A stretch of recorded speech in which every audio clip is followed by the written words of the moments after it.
মুছলমানসকলক টাৰ্গেট কৰি লৈছে ভৱিষ্যত দিনত জনজাতিসকল টাৰ্গেটৰ বলি হ'ব এই মই আপোনাৰ কথা নিশ্চিত শেষ কৰিব খুজিছে মই সেই জাৰ্মানৰ এটা কথা ক'ব বিচাৰিছোঁ মাৰ্টিন নাইমলাৰ নামৰ এজন প্ৰটেষ্টাণ্ট ধৰ্মযাজক এটা কথা কৈছিল যেতিয়া নাজি বাহিনী জাৰ্মানত আহিছিল তেতিয়া প্ৰথম টাৰ্গেট কৰি লোৱা হৈছিল কমিউনিষ্টসকলক তেতিয়া সেই ধৰ্মযাজকজনে কৈছিল যে মই প্ৰটেষ্টাণ্ট আছিলোঁ মোকতো একো নহয় মই প্ৰটেষ্টাণ্টে মই খ্ৰীষ্টান প্ৰটেষ্টাণ্ট ইহুদীসকলকে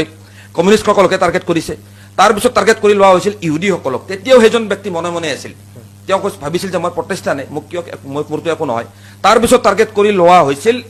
আপোনাৰ ট্ৰেড ইউনিয়নত যিসকল ব্যক্তি জড়িত হৈছিল ট্ৰেড ইউনিয়নত জড়িত থকা ব্যক্তিসকলক তেতিয়াও সেই মাৰ্টিন নাইমলাৰ নামৰ ব্যক্তিজন নীৰৱে আছিল তাৰ পৰৱৰ্তী সময়ত যেতিয়া কেথলিকসকলক টাৰ্গেট কৰি লোৱা হ'ল তেতিয়াও সেই মাৰ্টিন নাইমলাৰ নামৰ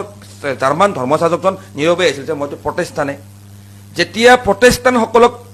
নাজি বাহিনীয়ে টাৰ্গেট কৰি ল'লে তেতিয়া মাৰ্টিন নাইমলাৰ হৈ মাত মতা মানুহ নাছিল